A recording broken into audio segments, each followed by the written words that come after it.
surely there's no way that Arsenal can have a start quite as atrocious as they managed last season.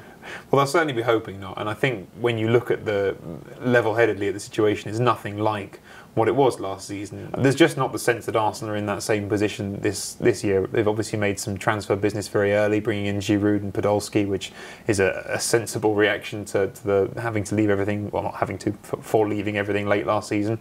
And they've obviously got, at the moment, much more of the first team squad fit and available.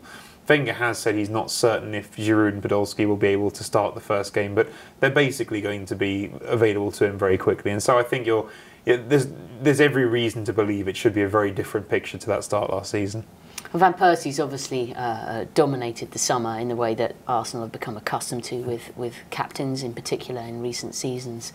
You have Walcott as well this season in the same situation as Van Persie, which has been less remarked upon, but would be significant in terms of the amount of goals and assists that he was a part of last season. But it does feel somehow like a slightly more stable situation at Arsenal compared to last year. Yes, and again, I think the early transfers play into that a little bit. I do think Walcott is the great underestimated of this transfer window. I think if he was to leave as well as Van Persie, that would be a more significant impact than people are imagining. Again, when you talk about it, the goals he's scored, even if he flatters to deceive in some games, he also has very important interventions in other ones.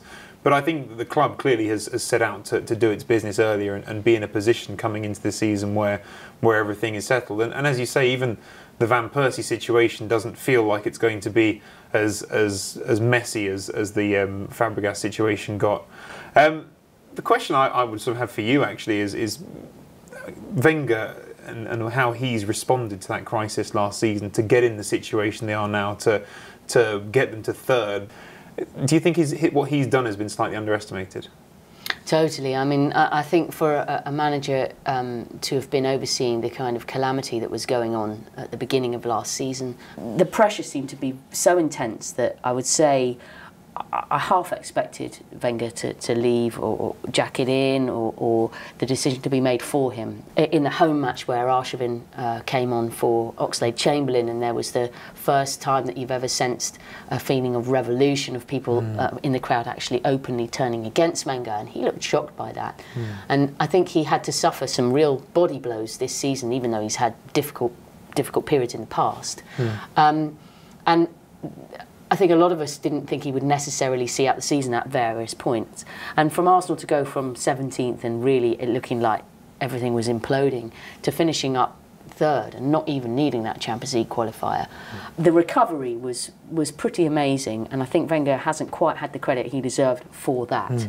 I mean, you could argue that where are Arsenal's expectations, and that's something that is perhaps why he hasn't had that credit, that finishing third or fourth or in and around a Champions League position, you know, is that the sum total of their ambitions? And it would seem now that I think people have lowered their expectations, and people can regard that as, or they should regard that really, given the way the marketplace is at the moment, as a success.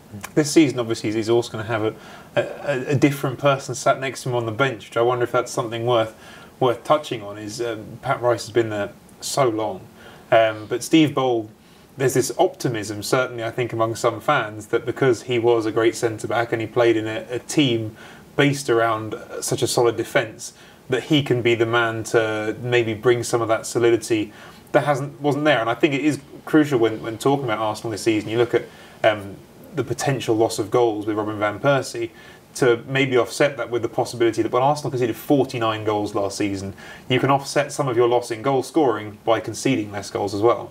Well, I think there have been times when you've been able to look at Arsenal and think if there was this fantasy team you could create which combined a George Graham style defence with a sort of Wenger style approach to going forward, you would really have as good as it gets from an Arsenal point of view. And there is this notion that Steve Bould, you know, having learnt every trick that George Graham had in the book as regards, you know, creating a resilient defence, will translate that into the current team. How much of a concern is it, do you think, Amy, that Jack Wilshere is still not been involved in pre-season training? We're already talking about October, and these feel like deadlines that are always getting moved back.